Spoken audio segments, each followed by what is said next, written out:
Hey everybody. Well, here we are back with the naked bike and the build, and I know that you guys have had some questions about things, you know, and we didn't have the right angle for y'all to see some things, so I'm going to kind of show you some of that, like what we were talking about happened with this lifter in here. And if you could see here, see how this roller here and all of that freaking torn up stuff in there, well, it should look like this one over here. Yeah, 'cause that should not. So yeah, it really screwed it up. So yeah, we gotta, and it's got it where it's mushroomed off on the sides, and we're gonna have to Dremel them off to be able to get it up out of there. Yeah, and here in a few minutes we'll show y'all what the run out is on this, because we were at that point when we ended the last video, so we'll go ahead and continue from that here in a minute, because we'll get that set up and show y'all what that run out is. So okay, this may be a little interesting to show y'all this run out here, but we think it's pretty good, and you're soon to see why we are going to go back in with timing gears, because everything is in tolerance. And here, we'll show you that. Are you ready to turn the crank? Yep. Okay, here we go, guys.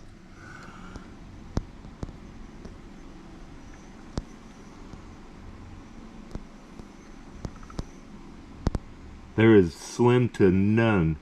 1.5. Well, one way goes 2, but and one back the other way, but still, that's all intolerance. Yep. That's plenty intolerance to handle the timing gears. So, and they last longer. Everything it'll just be all better. It's better than a chain, so we ain't got to worry about a chain tensioner or anything like that, right? Yep. Okay. Well, and what are we gonna do next? So next we're gonna put sleeves on.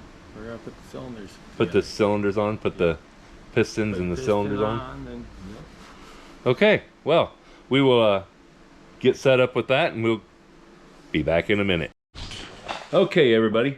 Well, we decided to do something else here, because I haven't really seen on any of the YouTube channels that I've watched that they actually have ever shown this. We got to put compression releases in these heads, so we're going to let Damon show you guys what goes on and how, you know, the whole, yeah, I'll let him do it. All right, so basically what we're doing is drilling and tapping a hole and punching a little bitty hole into the actual combustion chamber, so that when you go to start it, there's not too much pressure and it doesn't overtake your starter. This is basically so you can still run a stock starter. You don't have to have a crazy expensive high torque starter. You can still run the stock starter and it won't wear it out. So we're putting manual compression releases in these heads. And we will go ahead and video him doing that. I'm trying to think of how to do this so we can get on video right. And you are already recording, you prick.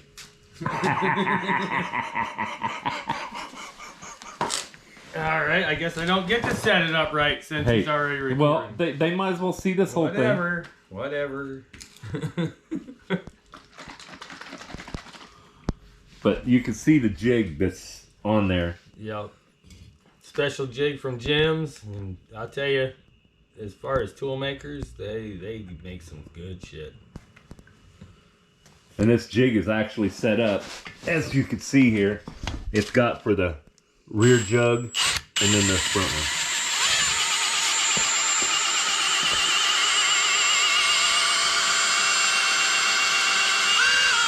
You're supposed to be wearing safety glasses with this, kid. Wow. Well, you know, you gotta be, like, politically correct these days, don't you? Yeah, you know, I mean, at least warn them. Just because I'm not doesn't mean that it's right.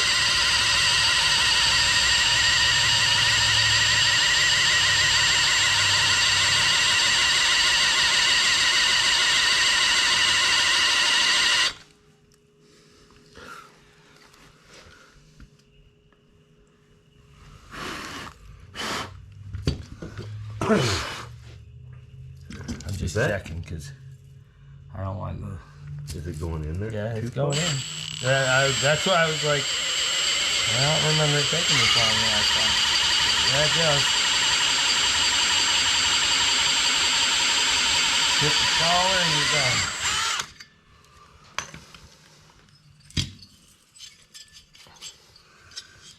Yep, that's perfect.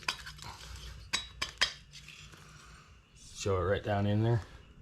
Yeah, it drills it. Drills it, Down sets in. it down in there. And then you thread it, and then one of these little jiggy-majiggies right here, which is the compression release. When I stop, I can just go like that and it'll release compression. And when I start the bike and start, you know, the compression will pop it back up. And that is the way these compression releases work. And it's just it ends up with just a little pinhole down in there because there's a little drill bit down in here that goes down into the bottom of it. And it just drills a little pinhole into the cylinder. And that's it.